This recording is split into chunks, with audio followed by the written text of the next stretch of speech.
सबसे पहले हम बात करेंगे सेलेस्टियल बॉडीज़ की, खगोलीय पिंडों की।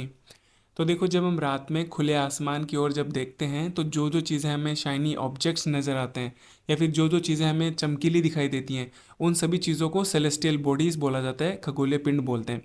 और इसके अंदर जैसे हमारे प्लैनेट्स आ गए, स्टार्स आ गए, मून्स आ गए, एस्टेरॉइड्स आ गए, कॉमेट्स आ गए, और गैलेक्सीज भी इन्हीं के अंदर इंक्लूड होती है।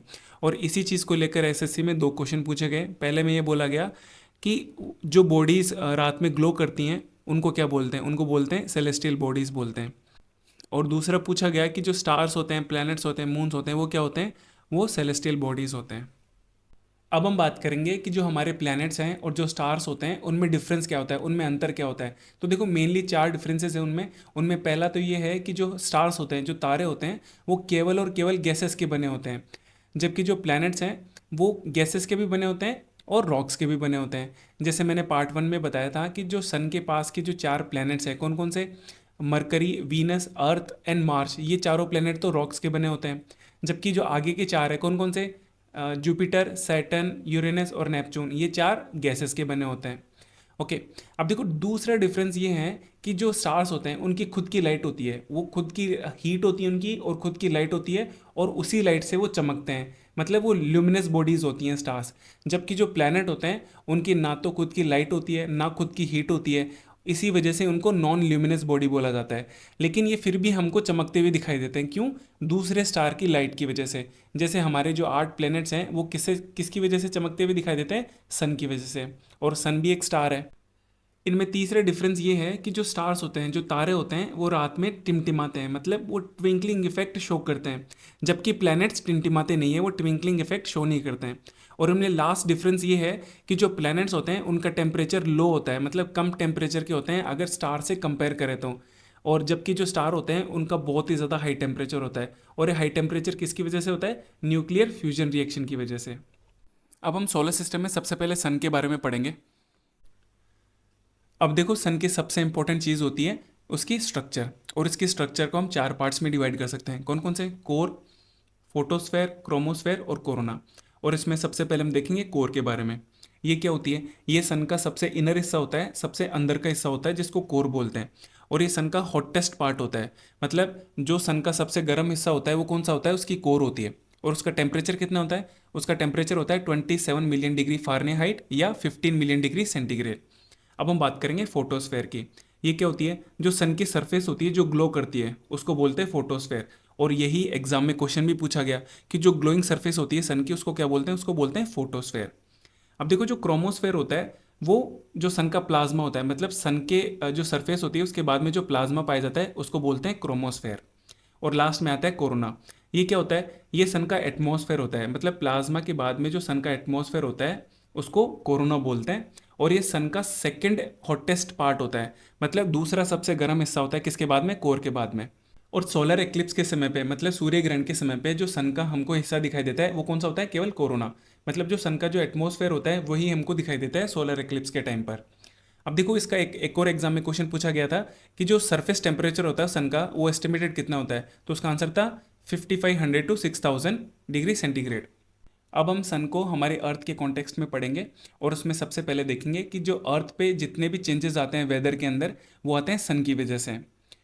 और जो हमारी अर्थ है सन के चारों ओर चक्कर लगाती है। तो जिस स्पीड में चक्कर लगाती है वो स्पीड है 30 किलोमीटर पर सेकेंड और 67 माइल्स पर आवर। और ये दोनों याद रखना है, दोनों एग्जाम में पूछे गए हैं।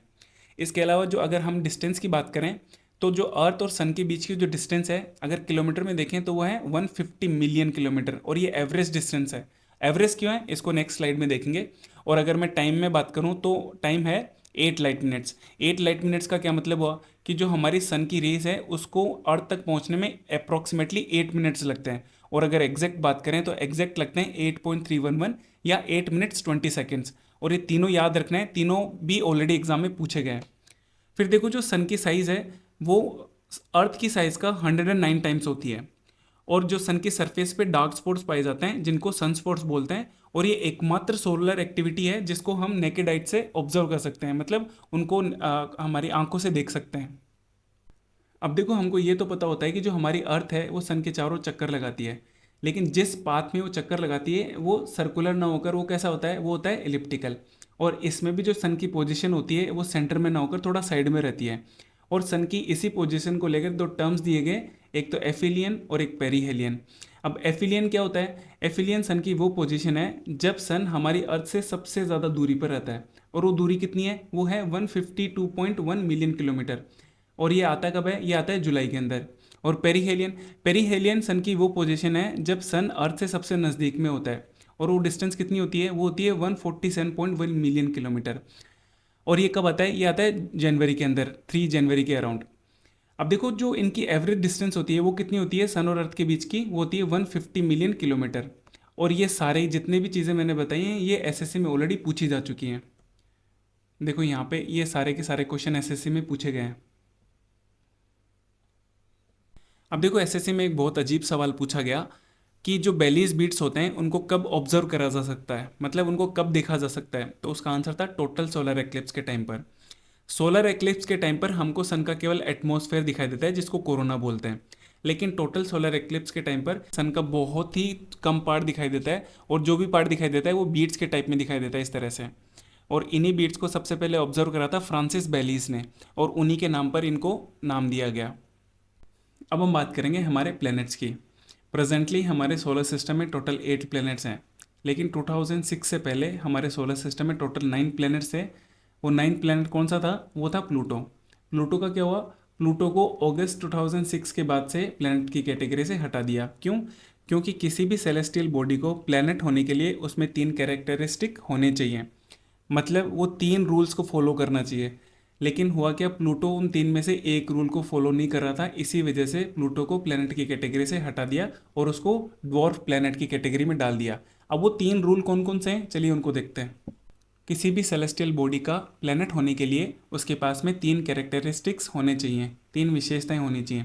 उनमें सबसे पहले ये है कि it must orbit A star, मतलब वो किसी तारे के चारों ओर चक्कर लगाना चाहिए, तभी वो प्लैनेट की कैटेगरी में आएगा, जैसे हमारे प्लैनेट सन के चारों ओर चक्कर लगाते हैं। दूसरा ये कहता है कि उसकी साइज़ इतनी बड़ी होनी चाहिए कि उसके पास इतनी ग्रेविटी आ जाए कि जो उसकी शेप है वो स्पेरिकल हो जाए, गोलाकार हो जाए। मतलब अगर किसी की साइज़ जितनी ज़्यादा होगी उसका उतना ही मास होगा, और उतना ही मास होगा तो उसकी उतनी ग्रेविटी होगी, और जितनी ज़्यादा ग्रेविटी होगी उसकी शेप उतनी स्पेरिकल होती जाएगी। तीसरा ये कह रहा है कि वो इतना बड़ा होना चाहिए कि उसकी ग्रेविटी की वजह से उसका जो ऑर्बिट करने का जो पाथ है वो क्लियर हो जाए। कहने का मतलब ये हुआ कि जो उसका पाथ है वो दूसरे प्लैनेट के पाथ से क्रॉस नहीं होना चाहिए। अब देखो जो प्लूटो था वो 2 कैटेगरीज को तो फुलफिल कर रहा था, लेकिन वो इस कैटेगरी को फुलफिल नहीं कर रहा था। क्यों? क्योंकि उसका पाथ नेपच्यून के पाथ से क्रॉस कर रहा था। देखो यहाँ पे जितने भी प्लैनेट्स हैं वो सन के चारों ओर अपने अपने पाथ में ऑर्बिट कर रहे हैं, किसी और के पाथ को क्रॉस नहीं कर रहे हैं। जबकि प्लूटो, यहाँ पे देखो ये वाला प्लूटो है और ये नेपच्यून का पाथ है, तो ये जो प्लूटो है नेपच्यून के पाथ को क्रॉस कर रहा है, इसी वजह से इसको प्लैनेट की कैटेगरी से हटा दिया और ड्वार्फ प्लैनेट की कैटेगरी में डाल दिया। अब आप ये पूछोगे कि ड्वार्फ प्लैनेट क्या होता है या फिर बोना ग्रह क्या होता है? तो वो सेलेस्टियल बॉडी जो सन के चारों ओर चक्कर लगाती है और जिसकी शेप भी राउंड होती है, लेकिन उसका जो पाथ है, उसके ऑर्बिट करने का पाथ है, वो क्लियर नहीं होता है।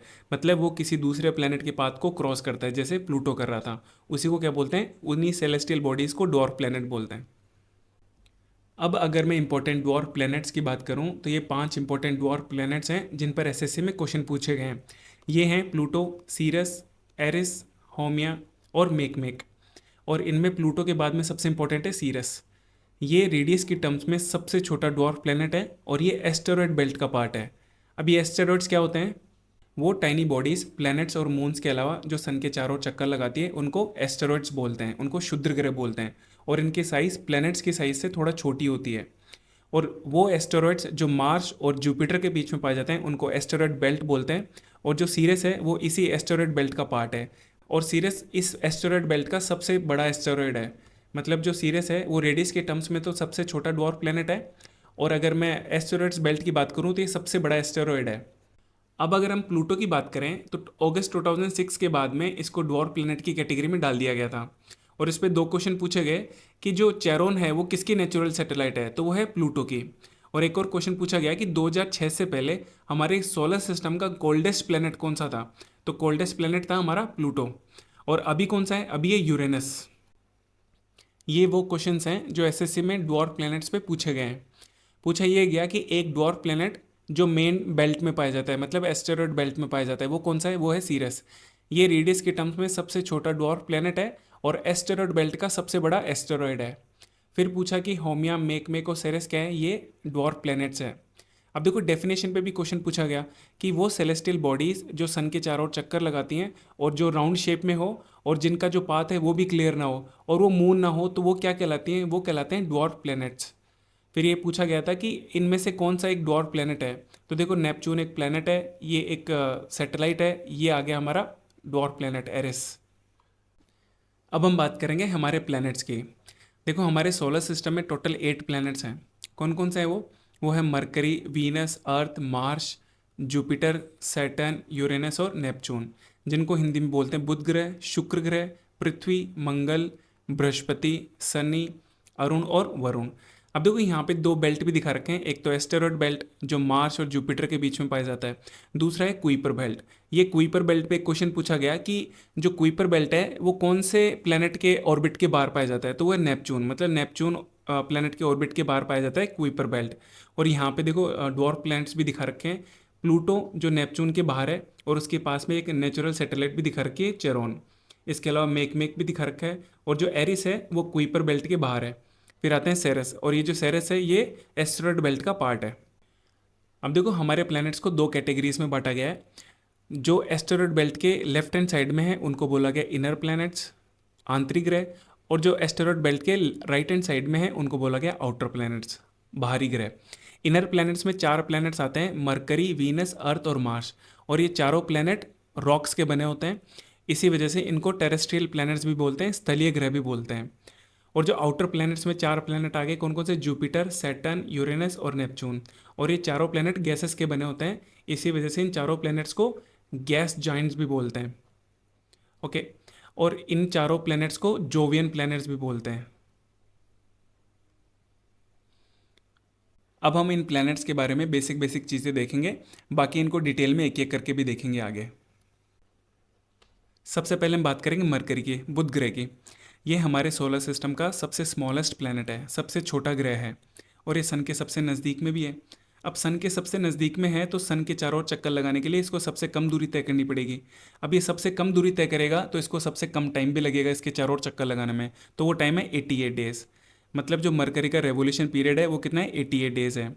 अब यहाँ पे 2 चीज़ें हैं, एक तो रोटेशन और दूसरा रेवोल्यूशन। रोटेशन क्या होता है, जिसको हिंदी में बोलते हैं घूर्णन। जब प्लैनेट अपनी एक्सिस के अलोंग घूमते हैं तो उसको रोटेशन बोलते हैं, मतलब अपनी अक्ष पर जब घूमते हैं तो उसको घूर्णन बोलते हैं। और जब यही प्लैनेट सन के चारों ओर चक्कर लगाते हैं तो उसको रेवोल्यूशन बोलते हैं। तो जो मरकरी का रेवोल्यूशन पीरियड है वो है 88 डेज, और ये पूरे सोलर सिस्टम का शॉर्टेस्ट रेवोल्यूशन पीरियड है, सबसे छोटा रेवोल्यूशन पीरियड है। अब देखो सन से सबसे दूर में कौन सा है, सबसे दूर में नेपच्यून। अगर ये सबसे दूर में है तो इसको सन के चारों ओर चक्कर लगाने के लिए सबसे ज़्यादा दूरी भी तय करनी पड़ेगी। सबसे ज़्यादा दूरी तय करेगा तो सबसे ज़्यादा टाइम भी इसी को लगेगा, और इसका रेवोल्यूशन पीरियड है 164 ईयर्स, और ये लॉन्गेस्ट रेवोल्यूशन पीरियड है पूरे सोलर सिस्टम का। अब हम बात करेंगे वीनस प्लैनेट की, शुक्र ग्रह की। देखो इसकी साइज और शेप अर्थ के ऑलमोस्ट इक्वल होने की वजह से इन दोनों को ट्विन सिस्टर बोला जाता है, जुड़ा हुआ इन्हें बोलते हैं वीनस और अर्थ को। और वीनस हमारे सोलर सिस्टम का सबसे हॉटेस्ट प्लैनेट है, सबसे गर्म प्लैनेट है। अब देखो सन के सबसे नज़दीक में तो मरकरी है, तो सबसे गर्म तो मरकरी को होना चाहिए था, जबकि मरकरी ना होकर वीनस है। क्यों? क्योंकि मरकरी के पास में खुद का एटमॉस्फेयर नहीं है, जबकि वीनस के पास में खुद का एक एटमॉस्फेयर है, खुद का वायुमंडल है। अब देखो एटमॉस्फेयर होने से क्या होगा, इसके एटमॉस्फेयर में जितनी गैसेस प्रेजेंट है उनका 96% तो केवल और केवल यहाँ पे CO2 पाया जाता है। और CO2 क्या शो करता है, CO2 शो करता है ग्रीन हाउस इफेक्ट। ये क्या होता है, इसको हिंदी में हरित गृह प्रभाव बोलते हैं। जब सन की रेडिएशंस इसके एटमॉस्फेयर में एंटर करती है तो यहाँ पे प्रेजेंट ग्रीन हाउस गैसेस इसको ट्रैप कर लेती है। ट्रैप करने का मतलब ये हुआ कि जितनी रेडिएशंस एंटर हुई उतनी रेडिएशंस वापस नहीं जा पाई, मतलब कुछ यहीं पे रह गई, और उन रेडिएशंस की वजह से ये यहाँ का जो एटमॉस्फेयर है वो गर्म हो जाता है। अब देखो यहाँ पे 96% CO2 है, मतलब यहाँ पर ऑलमोस्ट CO2 ही पाई जाती है, तो ज़्यादा ग्रीन हाउस गैसेज होंगी तो ज़्यादा यहाँ पे जो रेडिएशन है वो ट्रैप होंगी, और ज़्यादा रेडिएशन ट्रैप होंगी तो ये बहुत ज़्यादा गर्म हो जाएगा। इसी वजह से वीनस सबसे हॉटेस्ट प्लेनेट है हमारे सोलर सिस्टम का। देखो ये हॉटेस्ट है तो सबसे ब्राइटेस्ट भी होगा, सबसे ज़्यादा चमकेगा भी। इसी वजह से इसको इवनिंग स्टार या मॉर्निंग स्टार भी बोला जाता है। क्यों? क्योंकि ये जब सनसेट और सनराइज़ के टाइम पर यही सबसे ज़्यादा चमकता हुआ तारा हमको दिखाई देता है। और जब वीनस सबसे हॉटेस्ट है तो सबसे कोल्डेस्ट कौन सा है, सबसे कोल्डेस्ट है यूरेनस। और 2006 से पहले सबसे कोल्डेस्ट था प्लूटो, लेकिन इसको बाद में ड्वार्फ प्लेनेट की कैटेगरी में डाल दिया गया। तो अभी के टाइम में सबसे कोल्डेस्ट यूरेनस। अब देखो इसमें एक चीज़ और है कि जो वीनस है उसका रोटेशन पीरियड है वो हमारे सोलर सिस्टम में सबसे ज़्यादा है। मतलब जो ये अपनी एक्सिस पे घूर्णन करता है उसका पीरियड सबसे ज़्यादा है, तो वो कितना है 243 डेज है। और सबसे कम किसका है? सबसे कम है जुपिटर का, इसका कितना है 9 hours 56 minutes। अब हम बात करेंगे मार्स की, मंगल ग्रह की। इसको रेड प्लेनेट या लाल ग्रह के नाम से भी जाना जाता है। क्यों? क्योंकि यहाँ पे आयरन ऑक्साइड पाई जाती है। अब देखो मरकरी की कोई सैटेलाइट नहीं होती है, वीनस की कोई सैटेलाइट नहीं होती है, हमारी अर्थ की एक सैटेलाइट है, और मार्स की कितनी है? 2 सैटेलाइट्स हैं। और कौन कौन सी है? फोबोस और डीमोस। और इस पर क्वेश्चन पूछा गया कि इन दोनों को डिस्कवर किसने करा था? वो थे एसएफ हॉल। ओके, अब हम बात करेंगे जुपिटर प्लेनेट की, बृहस्पति ग्रह की।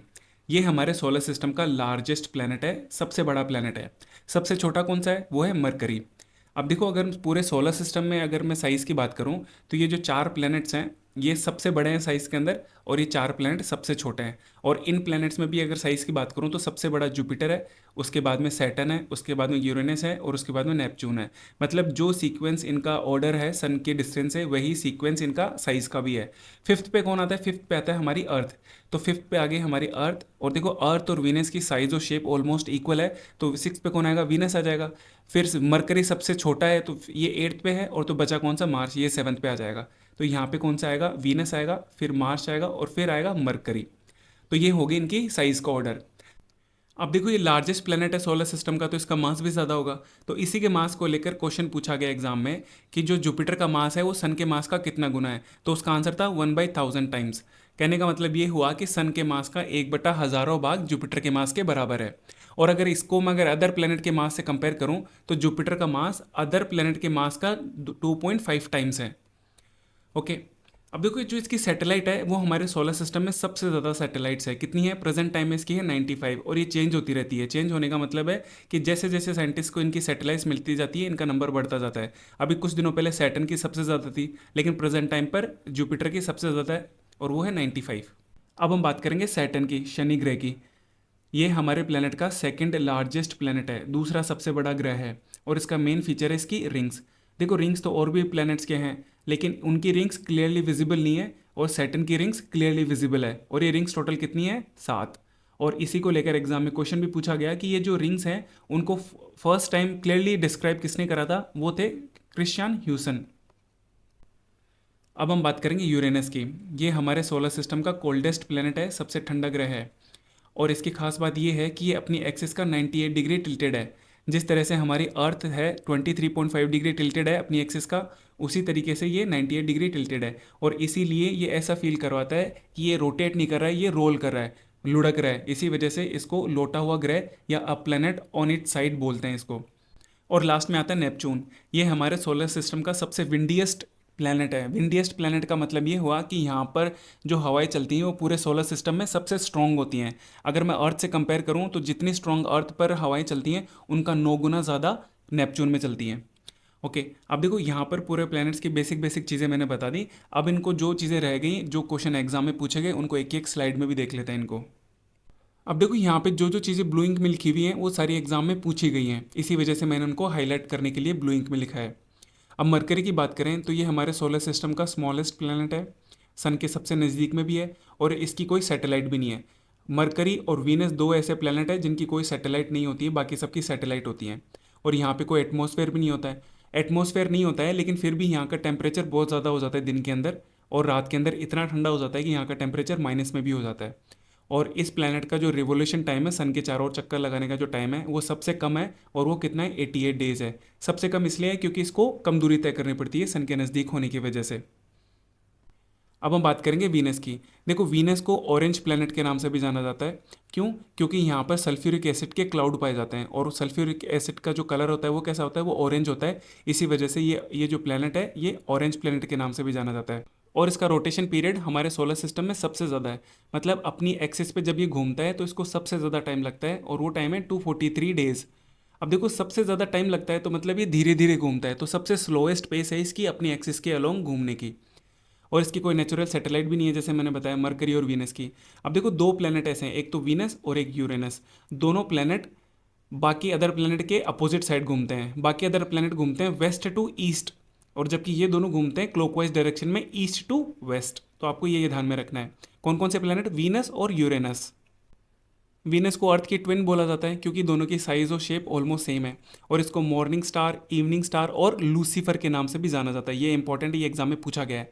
और एक और नाम से इसको जाना जाता है goddess of beauty and love. तो ये भी आपको ध्यान रखना है। और ये ब्राइटेस्ट स्टार है और ये हॉटेस्ट स्टार है, जिसको मैंने ऑलरेडी एक्सप्लेन कर दिया आपको। अब हम बात करेंगे हमारी अर्थ की। तो इसकी एज को लेकर एसएससी सीजीएल 2023 मेंस में क्वेश्चन पूछा गया था कि जो हमारी अर्थ है उसका एज कितनी है, तो उसकी आंसर है 4.5 बिलियन ईयर्स या 45 करोड़ साल। अगर मैं यूनिवर्स की एज की बात करूँ तो यूनिवर्स की एज है 13.7 बिलियन ईयर्स, और हमारी जो गैलेक्सी है मिल्की वे उसकी एज है 13.6 बिलियन ईयर्स, और हमारा जो सोलर सिस्टम है उसकी एज है 4.6 to 5 बिलियन ईयर्स।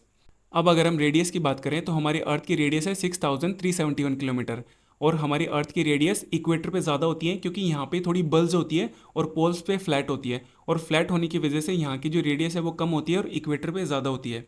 अगर मैं मास की बात करूँ तो अर्थ का मास है 5.97 इंटू 10⁴ kg, और ये क्वेश्चन सारे एग्जाम में पूछे गए हैं जो ब्लू में लिखे हुए हैं। और जो हमारी अर्थ है उसकी शेप को क्या बोलते हैं? जियोइड बोलते हैं। जैसे मैंने ऑलरेडी बताया कि जब हमारी अर्थ सन के चारों चक्कर लगाती है तो जो हमारी अर्थ की स्पीड होती है वो कितनी होती है? 67,000 माइल्स पर आवर या फिर 30 किलोमीटर पर सेकेंड। यहाँ पे सेकेंड का ध्यान रखना है, कहीं आप किलोमीटर पर आवर को आंसर कर दो। और ये हमारे जो अर्थ है उसका क्लोजेस्ट प्लेनेट कौन सा है? सबसे पास का कौन सा है? वीनस। देखो हमारे अर्थ के पास में दो प्लैनेट्स है, एक तो वीनस है और एक मार्स है, लेकिन इन दोनों में भी सबसे नज़दीक वाला कौन सा है? वो है वीनस। अब हम बात करेंगे मार्स की।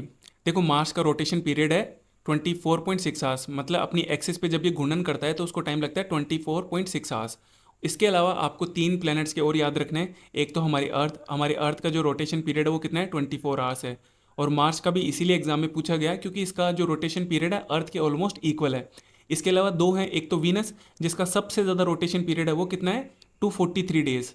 और इसके अलावा जो जुपिटर है उसका सबसे कम रोटेशन पीरियड है वो है 9 hour 56 minutes। तो आपको ये तीनों आपको याद रखना है। मार्स के दो मून है, फोबोस और डीमोस। एग्जाम में क्वेश्चन पूछा गया कि इन दोनों को डिस्कवर किसने करा था, तो वो थे एसएफ हॉल ने। और मार्स को एक नाम से जाना जाता है, वो कौन सा? Roman God of war. और मार्स को रेड प्लेनेट के नाम से भी जाना जाता है। क्यों? क्योंकि इसके जो सरफेस है वहाँ पे आयरन ऑक्साइड पाई जाती है। और जो इसका लार्जेस्ट माउंटेन है वो कौन सा है? Olympus moon. अब हम बात करेंगे जुपिटर की। ये हमारे सोलर सिस्टम का लार्जेस्ट प्लेनेट है, और इसका जो रोटेशन पीरियड है वो सबसे कम है हमारे पूरे सोलर सिस्टम में। और इसको लॉर्ड ऑफ हेवन के नाम से भी जाना जाता है, मतलब स्वर्ग का स्वामी। जैसे मैंने बताया कि जो जुपिटर का मास है वो सन के मास का 1/1000वां भाग होता है, और इसके ऊपर एक बहुत बड़ा रेड स्पॉट होता है। इसी को लेकर एग्जाम में क्वेश्चन भी पूछा गया है कि जिसके ऊपर बहुत बड़ा रेड स्पॉट होता है वो कौन सा प्लेनेट है? वो है जुपिटर। देखो यहाँ पे ये वाला। अब अगर इसके सैटेलाइट्स की बात करें तो जब ये क्वेश्चन पूछा गया था उस टाइम इसकी सैटेलाइट थी 53, और प्रेजेंट टाइम में इसकी सैटेलाइट है 95। और इन 95 में सबसे बड़ी है गैनीमेड। और ये गैनीमेड इसी की नहीं, पूरे सोलर सिस्टम की सबसे बड़ी नेचुरल सैटेलाइट है, और ये एकमात्र सैटेलाइट है जिसका खुद का एक मैग्नेटिक फील्ड है। और इस गैनीमेड के अलावा जो इंपॉर्टेंट थी जिनके बारे में एग्जाम में क्वेश्चन पूछे गए वो थी लो, यूरोपा और कैलिस्टो। और एक और क्वेश्चन पूछा गया कि 1610 में वो कौन थे जिन्होंने जुपिटर के 4 मून्स को डिस्कवर करा? वो थे गैलीलियो। अब हम बात करेंगे सैटर्न की। ये हमारे सोलर सिस्टम का सेकंड लार्जेस्ट प्लेनेट है। इसके ऊपर 7 सर्कुलर रिंग्स पाई जाती हैं, और इन रिंग्स को ढूंढा किसने था? क्रिश्चियन ह्यूजन ने। अब देखो हर प्लेनेट की सैटेलाइट के ऊपर क्वेश्चन पूछे गए हैं। मरकरी और वीनस की तो कोई सैटेलाइट नहीं है, 0 0 है। अर्थ की एक सैटेलाइट है, हमारे मार्स की 2 सैटेलाइट है, फोबोस और डीमोस, और इन दोनों को ढूंढा किसने था? वो थे एसएफ हॉल ने। फिर आता है जुपिटर। जुपिटर की टोटल 95 सैटेलाइट है प्रेजेंट टाइम में। फिर आता है सैटर्न। सैटर्न का भी कोई पता नहीं है क्योंकि इसकी कभी बढ़ रही है कभी घट रही है। तो सैटर्न की जब क्वेश्चन पूछा गया था उस टाइम थी 56, और इन सैटर्न में भी सबसे बड़ी कौन सी थी? टाइटन। और टाइटन एकमात्र ऐसी सैटेलाइट है जिसका खुद का एक एटमॉस्फेयर है। और जुपिटर और पूरे सोलर सिस्टम की सबसे बड़ी सैटेलाइट कौन सी है? गैनीमेड। और उसका खुद का एक मैग्नेटिक फील्ड है, और वो एकमात्र ऐसी सैटेलाइट है जिसका खुद का मैग्नेटिक फील्ड है। फिर आता है यूरेनस। यूरेनस की है 27 और नेपच्यून की है 14। ये सारे क्वेश्चन पूछे गए हैं एग्जाम के अंदर। अब देखो ओशन मून क्या होते हैं। यहाँ पे देखो सैटर्न की 2 ओशन मून है जिनका नाम है एनसेलाडस और टाइटन। ओशन मून वो होते हैं जिन सैटेलाइट पर आइस पाई जाती है, उनको ओशन मून बोलते हैं। अब हम बात करेंगे यूरेनस की। ये हमारे सोलर सिस्टम का कोल्डेस्ट प्लेनेट है, सबसे ठंडा ग्रह है। हमारे सोलर सिस्टम में दो ही ऐसे प्लेनेट हैं, कौन कौन से, यूरेनस और वीनस। ये दो ही ऐसे प्लेनेट हैं जो क्लॉकवाइज डायरेक्शन में रोटेट करते हैं, घूमते हैं, और वो डायरेक्शन कौन सी है, ईस्ट टू वेस्ट। बाकी सारे एंटी क्लॉकवाइज में मूव करते हैं, वेस्ट टू ईस्ट में। और इसकी सैटेलाइट 27 है, और ये 98 डिग्री टिल्टेड है अपनी एक्सिस पे, और इसी वजह से ऐसा लगता है कि ये रोटेट नहीं कर रहा है, वो रोल कर रहा है, लुढ़क रहा है। इसी वजह से इसको लेटा हुआ ग्रह या a planet on it side बोलते हैं। और ये जो प्लैनेट है वो ग्रीन लाइट इमिट करता है, क्यों, क्योंकि इसके एटमॉस्फेयर में मीथेन गैस प्रेजेंट होती है। अब देखो मैंने यहाँ पे रेड में इसलिए मार्क करा है क्योंकि ये क्वेश्चन एसएससी के द्वारा गलत पूछा गया था। क्वेश्चन ये पूछा था कि जो स्मॉलेस्ट आउटर प्लैनेट है वो कौन सा है। देखो आउटर प्लैनेट कौन कौन सा है, वो है जुपिटर, सैटर्न, यूरेनस और नेपच्यून। और यही ऑर्डर इनकी साइज़ का भी है, मतलब जुपिटर सबसे बड़ा है, फिर सैटर्न है, फिर यूरेनस है और सबसे छोटा है नेपच्यून। तो आउटर प्लैनेट्स में सबसे छोटा तो नेपच्यून होना चाहिए, लेकिन आंसर क्या दिया गया, यूरेनस दिया गया। अब या तो इन्होंने कुछ और सेंस में स्मॉलेस्ट पूछा जो इन्होंने मेंशन नहीं करा। तो अगर आपको अब ऐसे, अगर वैसे देखें तो ये गलत है क्वेश्चन, लेकिन अगर एसएससी में सेम क्वेश्चन दोबारा पूछा जाए तो आपको यूरेनस ही मार्क करना है, नेपच्यून मार्क नहीं करना है, क्योंकि एक बार जो एसएससी आंसर दे देती है वो उसी को कंटिन्यू रखती है फिर। अब हम बात करेंगे नेपच्यून की। जैसे मैंने बताया जो रेवोल्यूशन पीरियड है नेपच्यून का, मतलब सन के चारों ओर चक्कर लगाने का जो टाइम है वो सबसे ज़्यादा है, और वो है 164 ईयर्स। सबसे कम किसका है, वो है मरकरी, उसका है 88 डेज। और इसकी सैटेलाइट कितनी है, 14 है, और ये विंडीएस्ट प्लैनेट है, मतलब यहाँ पे सबसे ज़्यादा हवाएं चलती हैं पूरे सोलर सिस्टम के प्लैनेट्स में। अब हम बात करेंगे हमारे मून की, और इसमें सबसे पहले इसकी बेसिक चीज़ें देखते हैं। जैसे कि इसकी डिस्टेंस हो गई हमारी अर्थ से, तो हमारी अर्थ से इसकी डिस्टेंस है 3,84,400 किलोमीटर। अगर इसकी रेडियस की बात करूँ तो एग्जाम में जो क्वेश्चन पूछा गया वो मीटर में पूछा था, जिसका आंसर ये है। लेकिन अगर किलोमीटर में एग्जैक्ट बात करें तो वो है 1,737 किलोमीटर। अगर मैं अर्थ की रेडियस की बात करूं तो वो है 6,371 किलोमीटर। तो इन दोनों का अगर जब रेशियो लेते हैं तो वो अप्रोक्सीमेटली 4:1 बनता है। तो जो रेशियो ऑफ रेडियस है और रेशियो ऑफ डायमीटर है वो दोनों सेम रहेगा अर्थ और मून का, कितना, 4:1। और एग्जाम में भी यही पूछा गया था। अब अगर इसकी वेट की बात करें, मास की बात करें सॉरी, तो जो मास है वो अभी तक एग्जाम में पूछा नहीं गया है, और उसका मास है 7.34 इंटू 10⁻22 kg। तो आपको ये ध्यान रखना है। अब देखो अगर इसके मून का जो सरफेस टेम्परेचर है वो वेरी करता है, कहाँ से, उसकी रेंज कहाँ तक है, वो है -190 degree centigrade to 110 degree centigrade. ये एग्जाम में पूछा गया था। अब यहाँ पर मून के वेट को लेकर भी क्वेश्चन पूछा गया। तो पहले मैं इनमें मास और वेट में डिफरेंस बता देता हूँ। जैसे मैं मान लेता हूँ कि किसी आदमी का जो मास है वो 60 kg है अर्थ पे, तो मून पे अगर उसका मास देखेंगे तो मून पे भी मास तो 60 kg ही रहेगा। लेकिन अगर किसी इंसान का वेट अगर अर्थ पे 60 kg है तो मून पे उसका वेट 10 kg हो जाएगा। ये क्यों, क्योंकि जब मास को जी से मल्टीप्लाई कर देते हैं तो वेट बन जाता है, मतलब जो ग्रेविटेशनल फोर्स है। और मून पे ग्रेविटेशनल फोर्स अर्थ के ग्रेविटेशनल फोर्स का 1/6 होता है। मतलब अगर मैं जी को अर्थ पे ग्रेविटेशनल फोर्स मानता हूँ तो मून पे कितना होगा, मून पे हो जाएगा g/6। और एग्जाम में भी यही पूछा गया कि अर्थ पे जितना वेट होगा उसका 1/6 मून पर वेट होगा। अब देखो मून की हमें हमेशा एक ही साइड दिखाई देती है, कभी उसकी दूसरी साइड हमको दिखाई नहीं देती है। क्यों, क्योंकि मून का जो रोटेशन पीरियड होता है, मतलब जो अपनी एक्सिस के अलोंग जब वो घूमता है वो, और उसका जो रेवोल्यूशन पीरियड होता है, मतलब जब वो अर्थ के चारों ओर चक्कर लगाता है वो टाइम, वो दोनों टाइम सेम होते हैं। और वो कितने होते हैं, 27.3 डेज। मतलब जिस स्पीड से वो अर्थ के चारों ओर चक्कर लगाता है उतनी ही स्पीड से वो अपनी एक्सिस के अलोंग भी घूमता है। इसी वजह से हमें उसकी एक ही साइड दिखाई देती है। देखो इस चीज़ को मैं एक वीडियो के थ्रू भी दिखाता हूँ।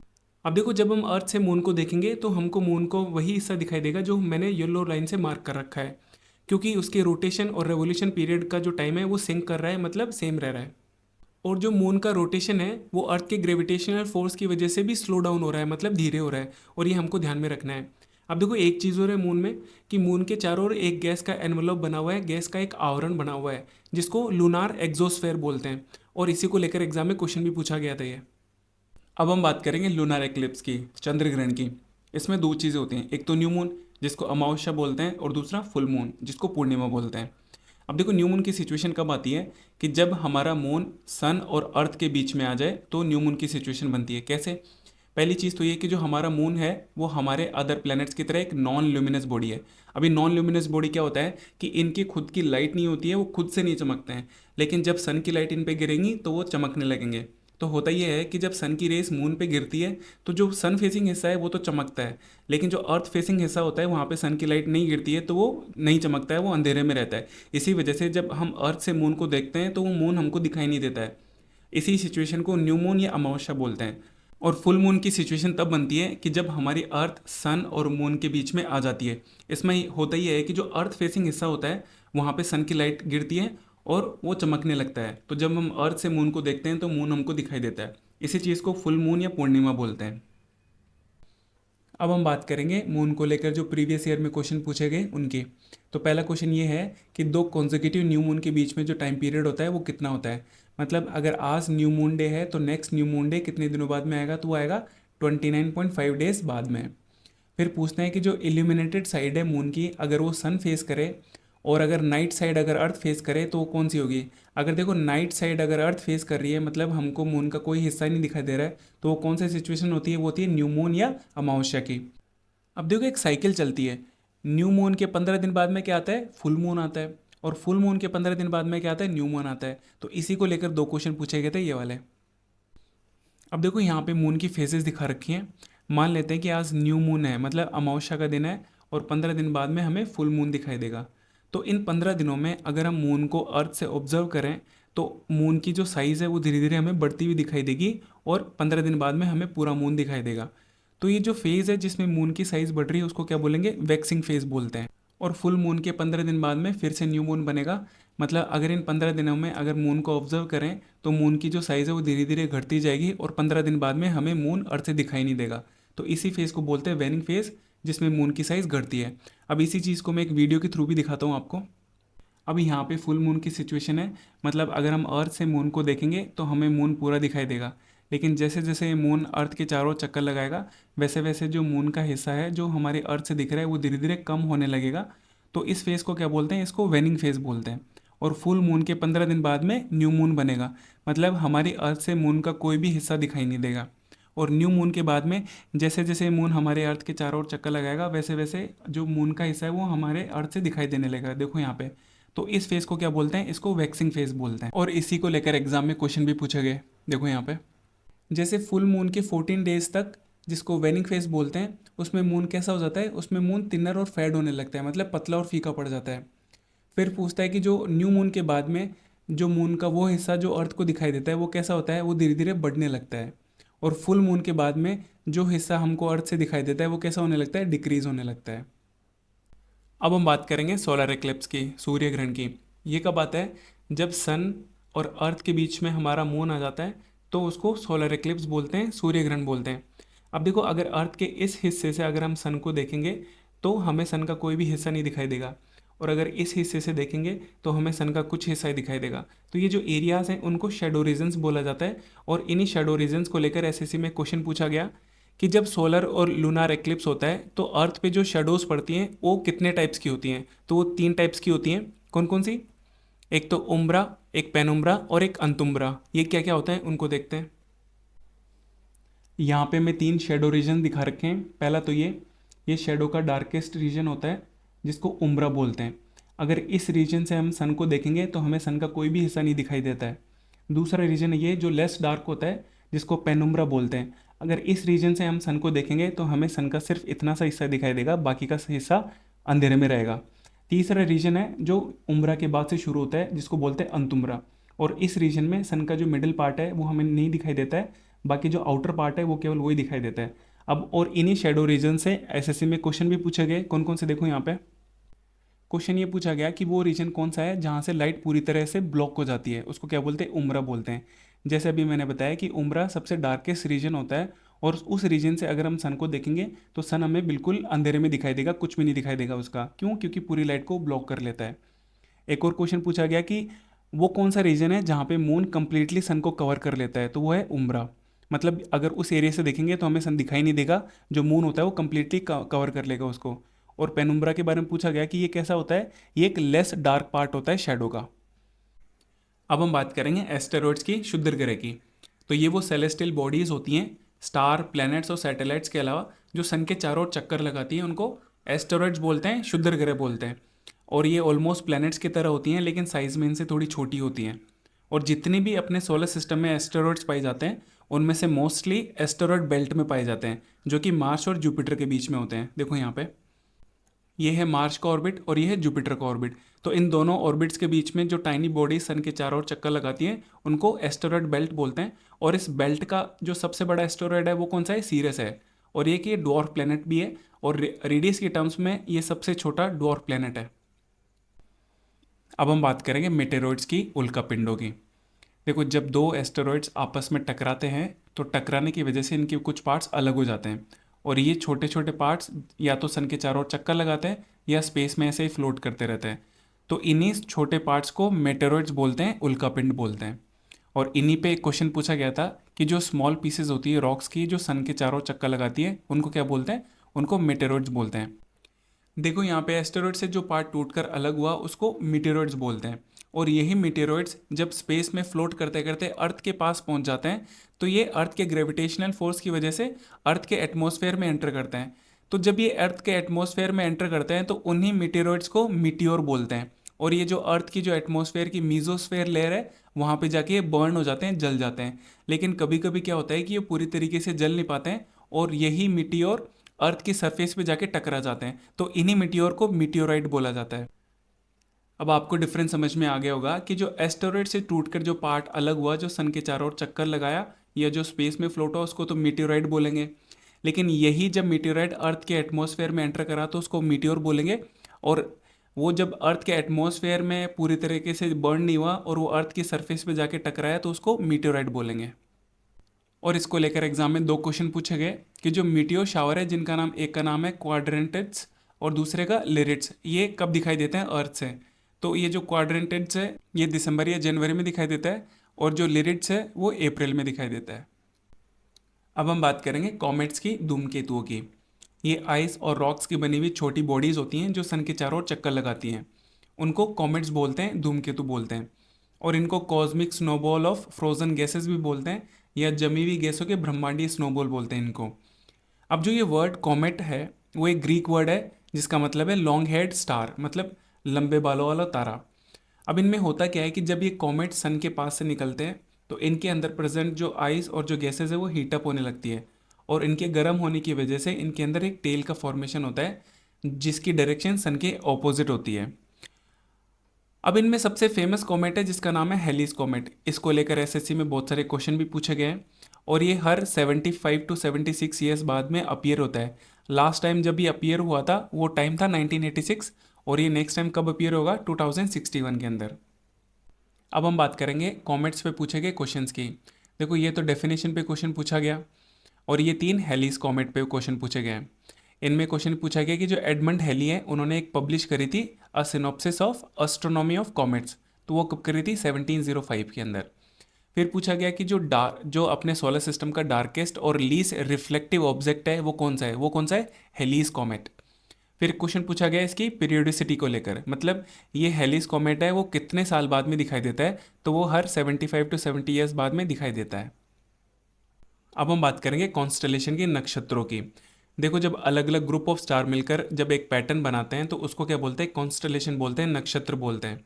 और इसमें सबसे फेमस है उर्सा मेजर, जो एक ग्रीक वर्ड है और जिसका मतलब होता है बहुत बड़ा भालू, बिग बेयर। और जो सप्तऋषि मंडल है, सप्तऋषि मंडल क्या है, सप्तऋषि मंडल एक ग्रुप ऑफ स्टार्स है, कितने स्टार का, 7 तारों का एक समूह है जिसको सप्तऋषि मंडल बोलते हैं। और ये सप्तऋषि मंडल इसी कॉन्स्टलेशन उर्सा मेजर का एक पार्ट है। देखो यहाँ पे ये वाला जो डायग्राम है ये उर्सा मेजर है और ये हमारी अर्थ के नॉर्दर्न हेमिस्फेयर का सबसे बड़ा कॉन्स्टलेशन है। कहने का मतलब ये हुआ कि नॉर्दर्न हेमिस्फेयर में जब हम देखेंगे तो उसमें सबसे बड़ा कॉन्स्टलेशन हमको उर्सा मेजर मिलेगा। अगर मैं ओवरऑल बात करूँ तो ओवरऑल सबसे जो लार्जेस्ट कॉन्स्टलेशन है उसका नाम है हाइड्रा। अब देखो उर्सा मेजर को लेकर बहुत सारे क्वेश्चन पूछे गए कि इसको किन किन नामों से जाना जाता है। तो एक तो बिग बेयर हो गया और इसको सप्तऋषि कॉन्स्टलेशन भी बोला जाता है क्योंकि ये इसी का पार्ट है। और जो ग्रेट बेयर है वो कितने स्टार्स का ग्रुप है, वो एक 7 स्टार्स का ग्रुप है, सप्तऋषि जिसको बोलते हैं। और सप्तऋषि को एक और नाम से जाना जाता है, किस नाम से, बिग डिपर। और मैंने ये ऑलरेडी बता दिया कि जो उर्सा मेजर है वो जो लार्जेस्ट कॉन्स्टलेशन है किसका, नॉर्दर्न हेमिस्फेयर का। अब देखो इसके अलावा एक और इम्पॉर्टेंट जो कॉन्स्टलेशन है जिसके बारे में एग्जाम में पूछा गया है वो कौन सा है, ओरियन। इसको लेकर दो क्वेश्चन पूछे गए। एक तो कि जो ओरियन कॉन्स्टलेशन है उसको किस और नाम से जाना जाता है, तो उसका नाम है हंटर कॉन्स्टलेशन। और इस ओरियन कॉन्स्टलेशन का जो सबसे ब्राइटेस्ट स्टार है उसका नाम क्या है, तो उसका नाम है रिगेल।